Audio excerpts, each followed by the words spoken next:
On the morning of June 6th, 1944, as dawn dragged across the Channel like a torn grey curtain, more than 150,000 Allied troops moved toward the shores of Normandy. Everyone remembers the roar of landing craft, the weight of decisions, the staggering cost of a single day. But few ask the question that haunts every statistic: how many lives could have been spared if the world had listened to one stubborn man? A war that reshaped continents, a campaign that rewrote maps, and somewhere behind those vast numbers, millions displaced, cities scarred, a generation reshaped, stood a quiet figure, almost erased by his own army, before destiny pulled him back. This story does not begin on a beach. It begins decades earlier, in 1885, in a corner of British India, where a thin boy named Percy Hobart watched caravans hauling supplies across dust-heavy roads, learning early that machines, not speeches, carried the weight of empires. By 1904, he marched into the Royal Engineers. By 1916, he dove into the newborn world of armored warfare, a field so new that even the experts whispered more doubts than theories. And yet Hobart, fed by belief and sharpened by the chaos of World War I, saw tanks not as rolling metal but as problem solvers, tools, keys, futures. But visionaries walk alone. Between the wars, Hobart drafted doctrines that dragged the British Army into debates it didn't want. He pushed for mobile armor, while others clung to horse regiments. He argued for speed when senior officers still trusted trench lines. He warned that the next war would not wait for tradition. Every memo he wrote felt like a blade scraping against old stone. Every prediction he made cut too close to the pride of men who outranked him. And eventually, they struck back. In 1939, on the eve of humanity's most devastating conflict, Hobart, one of Britain's sharpest armored minds, was pushed into retirement. The official note said difficult to work with. The unofficial truth whispered through the corridors was clearer. He was right, too loudly, too early, and too often. So the man who would one day shape D-Day found himself guarding a farm in Gloucestershire, walking among cattle instead of command maps. A general turned caretaker. A brilliant strategist reduced to trimming hedges and pacing worn fields. But exile did not key at him. Inside a small farmhouse room, under a dim lamp, Hobart spread blueprints across the table, designs for machines no one had asked for, ideas no one wanted. Tanks that could swim, tanks that could carve paths, tanks that could turn impossible terrain into open doors. He sketched through nights while the world outside prepared for a storm it still didn't understand. He knew the next war would not be decided by brute force alone. It would be won by adaptation, by the daring, the unorthodox, the minds willing to break rules before rules broke them. And history, though slow, was moving toward him. Because soon the war would demand answers only he had. Soon a single question would echo across the War Office. What happened to Hobart? And that question would change everything. The world was burning long before Churchill asked the question that would resurrect Percy Hobart's career. By 1940, Europe had collapsed like a row of dominoes kicked by a single steel boot. Poland fell in 27 days, Denmark in 6 hours. France, once the titan of the continent, lasted only 46 days. The collapse was so swift, so absolute, that even official reports struggled to capture the scale. More than 3 million civilians displaced, whole cities swallowed by smoke, supply lines dragging dust across landscapes torn open by mechanized lightning. And in the center of that chaos, British intelligence faced a terrifying truth. The next phase of the war would determine whether freedom survived at all. But while Britain braced for impact, the man who understood armored warfare more clearly than anyone alive was guarding sheep. The irony was almost cruel. The army that needed innovation the most had exiled its greatest innovator. Hobart was a brilliant mind, trapped inside a forgotten uniform, pacing the fields of Gloucestershire while Europe unraveled in real time. Then came the summer of 1940, Britain's darkest hour. France had fallen. The Luftwaffe prepared for the Battle of Britain. The British Expeditionary Force, 338,000 men strong, had barely escaped from Dunkirk. They left behind nearly 64,000 vehicles, including tanks that could have defended France longer. Everything pointed toward one brutal conclusion. Britain would need to return to the continent one day, and it would require a new kind of warfare to do it.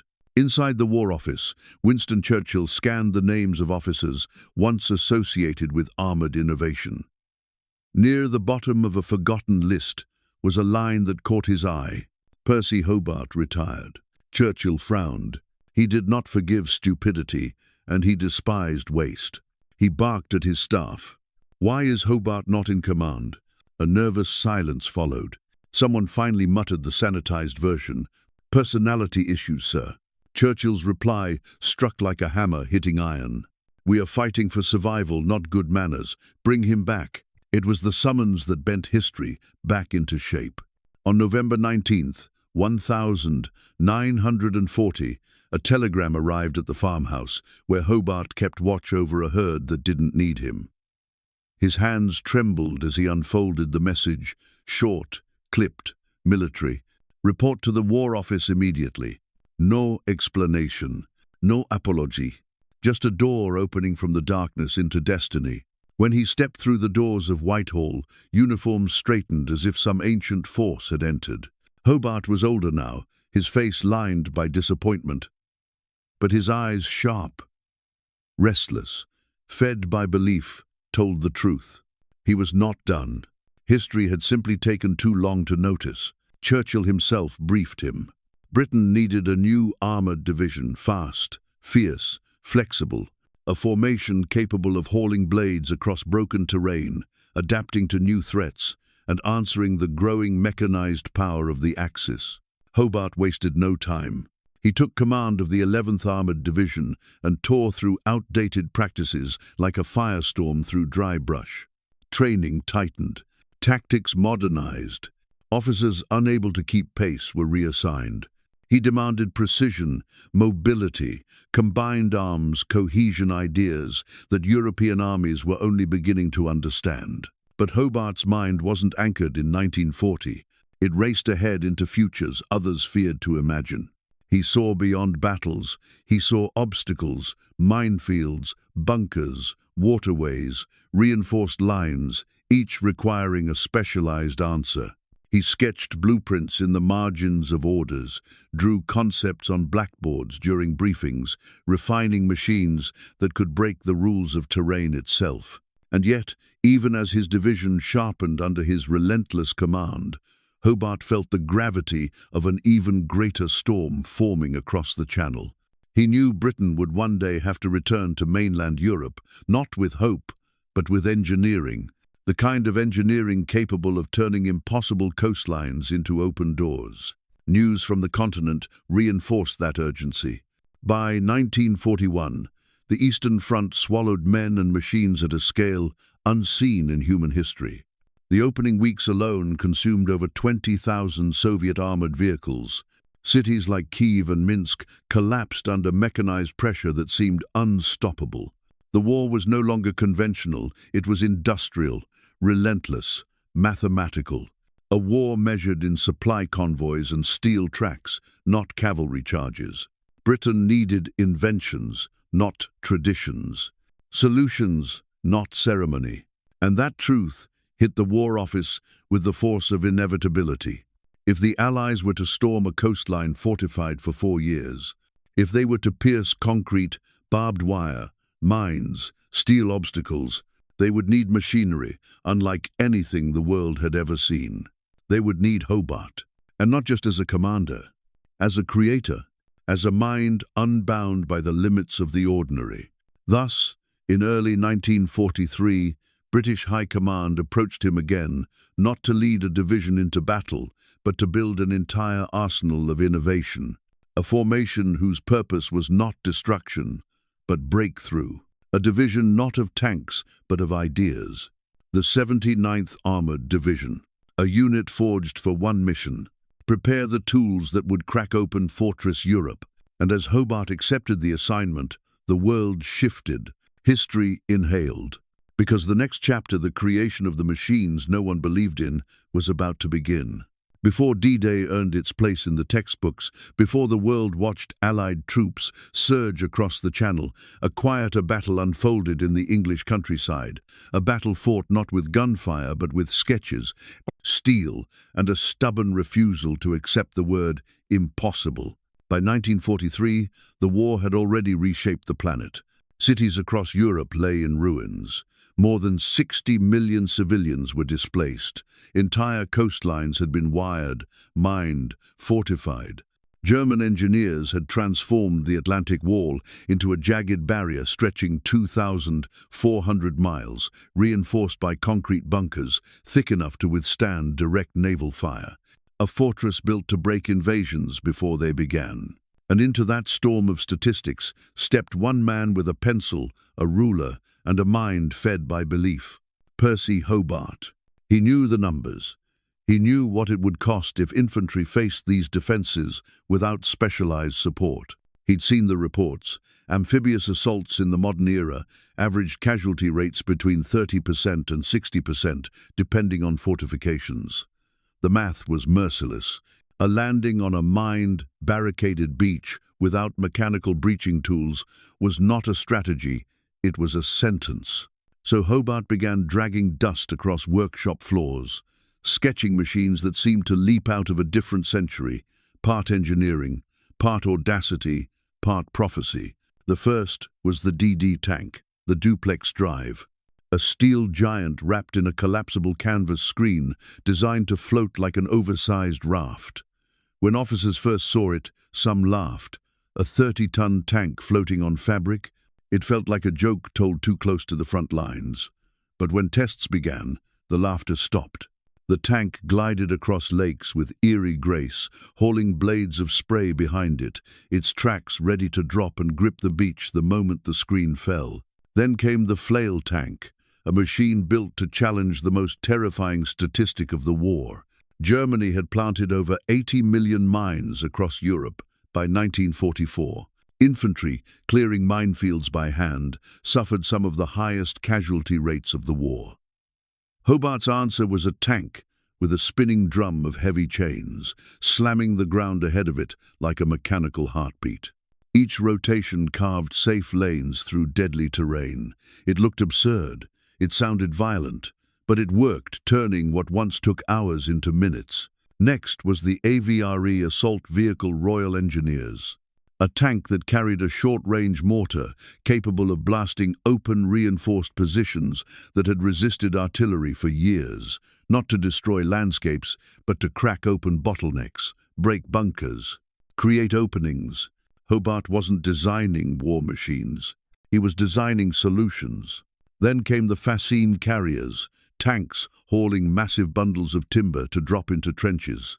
Then the crocodile flamethrower variant, engineered not to cause harm, but to trigger psychological shock that often prompted immediate surrender, limiting prolonged fighting. Then the arc-armored ramp carrier, a tank that transformed itself into a bridge the moment terrain tried to dictate the rules. Every design was a rebuttal to a deadly statistic. Every blueprint was a calculation of how to save more lives than the last idea. Every prototype was an argument with the past, but resistance was everywhere. Some officers dismissed the designs as freak machines, others insisted traditional armor would suffice.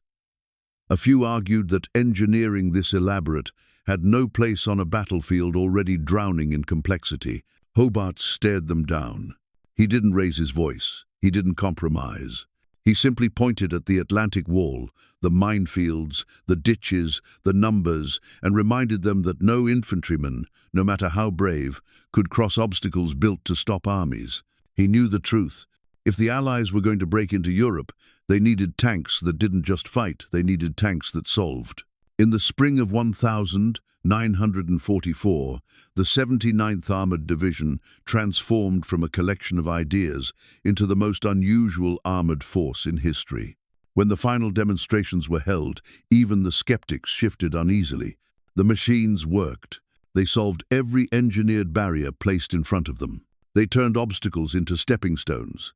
And yet, The greatest test still waited across the channel, because soon, very soon, the world would witness whether these strange machines could succeed not in a training field, but on the most fortified beaches on Earth. Before the first landing craft touched Normandy, the cost of war had already carved itself into the bones of Europe. By 1944, more than 30,000 towns across the continent had been damaged or erased. Over 25 million people were displaced. Entire coastlines were transformed into metallic labyrinths of mines, steel, and concrete, an engineered nightmare stretching from Norway to the Spanish border. The Atlantic Wall was not a rumor. It was a machine. 15,000 bunkers, 4 million mines, anti-landing obstacles stacked in layers like the ribs of a beast waiting for prey. And on June 6th, at 6:30, that beast finally met the mind built to defy it. The English Channel was restless that morning, a grey, heaving expanse dragging dust like mist across an armada so vast it swallowed the horizon. More than 5,300 ships shifted in the waves. 11,000 aircraft thundered overhead. 156,000 Allied soldiers waited, fed by belief and pinned between fear and destiny. And at the heart of this steel river, the odd shapes of Hobart's creations floated toward the unknown. Gold Beach saw them first. Canvas screens rising and falling like lungs. Propellers hauling water into sharp spirals. DD tanks, those impossible hybrids gliding toward shore as if carried by sheer will. The ocean did not relent. Waves slapped the screens. Wind dragged at the frames. But the tanks kept moving. At 7:25, as the first thin sunlight broke through the clouds, the canvas screens dropped. Metal slammed into sand. Tracks bit into earth. And suddenly, armor stood where the sea had been moments before. German outposts faltered, their calculations shattered. They had been told tanks could not arrive this early. Their preparations assumed hours. They now had seconds. Then the second wave arrived, louder, stranger, unstoppable. Flail tanks descended, chains whipping the ground with rhythmic violence. Each rotation carved a clean corridor through mines meant to freeze entire battalions. What infantry once cleared in 6 deadly hours, the flails opened in 15 minutes.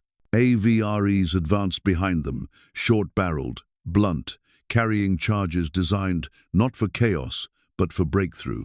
Bunkers that had resisted weeks of bombardment cracked under the precision of these armored engineers. Barriers meant to hold back armies collapsed into harmless debris. Fascine tanks filled anti-tank ditches with timbers thicker than old-growth forest trunks. Bridge-laying vehicles transformed trenches into roads in less time than it took to reload a rifle. By 9, on British and Canadian beaches, the unimaginable had become routine. Engineered obstacles collapsed against engineered solutions. Behind the order of movements lay a deeper truth. Hobart's machines didn't simply fight. They solved. They cleared. They opened. They turned geography into a negotiable suggestion. But not every beach shared this fate. At Omaha Beach, nature fought back. The sea swelled to 5-foot waves. Still, DD tanks were launched from nearly 6,000 yards offshore, far beyond the safe limit. Only a handful survived the crossing. And without the flails, without the Avres, without Hobart's engineering orchestra, the men who landed there faced the Atlantic Wall at its full, unforgiving strength. It was a contrast the world would never forget. One beach shaped by innovation, another shaped by absence. Yet, even in the hardest hours, courage held. Small groups pressed forward, inch by inch, carving footholds in places that seemed impossible minutes earlier.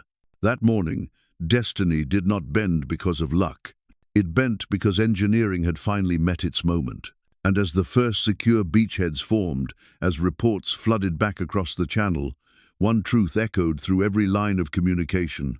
Hobart's machines had not simply worked, they had redefined the art of landing under fire. Now the world wanted more. When the sun finally rose high over Normandy on June 7th, 1944, it illuminated more than beaches and broken obstacles. It revealed a truth too loud to ignore. Hobart's machines had rewritten the rules of invasion. The very inventions once mocked as funnies were now the difference between breakthroughs and bottlenecks, between progress and paralysis. And across the Channel, the realization struck Allied High Command with the weight of a falling hammer. The message arrived first in fragments, radio transmissions, dragging dust across static, field reports carrying clipped phrases like effective, essential, request additional units. But beneath the military brevity lay a staggering contrast. The forces that used Hobart's designs advanced with momentum. Those that did not face delays, confusion, and staggering resistance. In the days that followed D-Day, the statistics told a story sharper than any speech. British and Canadian landing sectors, equipped with the full range of specialized armor, suffered less than half the predicted losses. Omaha Beach launched without flails, without AVREs, without bridge layers, became one of the most costly landing zones of the war. The numbers were not judgments, they were consequences. By June 9th, American commanders who had once rejected Hobart's machines sent urgent requests across the Channel. They wanted flails, they wanted AVREs, they wanted every strange, improbable invention that had turned steel into solutions. They were ready to relearn a hard lesson. Wars are not won by tradition, they're won by adaptation. Hobart did not celebrate. He did not gloat. He did not say, "I told you so," though he had earned the right many times over. Instead, he gave only one answer: "We will send everything we can. Train the crews immediately." For him, victory was not a matter of pride. It was a matter of lives, of preventing the next wave of soldiers from paying for someone else's hesitation. And so the 79th Armored Division, his division, began moving again. Flails rolled into American sectors, hauling blades of chain across the hedgerows of Normandy. Avers punched open fortified farmhouses and hardened positions that blocked narrow French lanes. Fascine carriers turned tank traps into smooth paths. Crocodile variants, terrifying in appearance but designed to force rapid surrender rather than prolonged fighting, reduced resistance with shocking efficiency. Everywhere these machines appeared, German defenders faltered. Everywhere they rolled, the terrain stopped dictating the rules. By July 1944, the impact was undeniable. In the battles for Caen, in the hedgerow-heavy bocage where mines choked every corridor, the flails became indispensable. Reports logged reductions in mine-related casualties by 70% in the units that used them. In the assaults on fortified villages, AVREs saved days of fighting by neutralizing strongpoints the moment they appeared. Each machine was a rebuttal to a deadly problem. Each success was a quiet monument to engineering courage. And as the Allies pushed through France through Operation Goodwood, Operation Bluecoat, Operation Totalize, Hobart's inventions became less like curiosities and more like instruments in a symphony of breakthrough. By September, they reached the Siegfried Line, Germany's last great defensive barrier. A wall of dragon's teeth, pillboxes, and minefields meant to hold back entire armies. Yet the 79th arrived, not with fear, but with tools.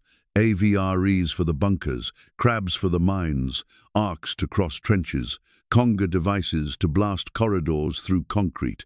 The Siegfried Line did not break overnight, but it bent slowly, steadily under the weight of logic, innovation, and persistence. When the Allies reached the Rhine in March 1945, Hobart's machines once again took center stage. DD tanks swam across rivers that commanders once believed impassable. Bridge-laying vehicles spanned waters in hours instead of days. The Rhine was supposed to be Germany's final shield. Instead, it became another solved problem. And through it all, Hobart watched not from the front lines, not from political podiums, but from the quiet vantage point of a man who knew ideas mattered more than applause. He had spent years dragged through obscurity, dismissed by peers, discarded by tradition. Yet his belief never wavered. It fed him, it drove him, it outlasted every no the world had thrown at him.